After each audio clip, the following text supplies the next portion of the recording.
New tonight, one teen is dead after two separate shootings in Chattahoochee over the weekend. Chattahoochee police say officers responded to two shootings just hours apart at the Flint Garden Apartments. According to CPD, the first shooting happened just after midnight on Sunday. They say multiple teens were involved and one teen boy died. Police say they took another teen into custody. They're charged in connection to that shooting. Then just a few hours later, officers responded to another shooting call at those same apartments.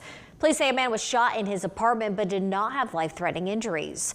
Officials say he was not the intended target, but police can't say if the incidents are connected.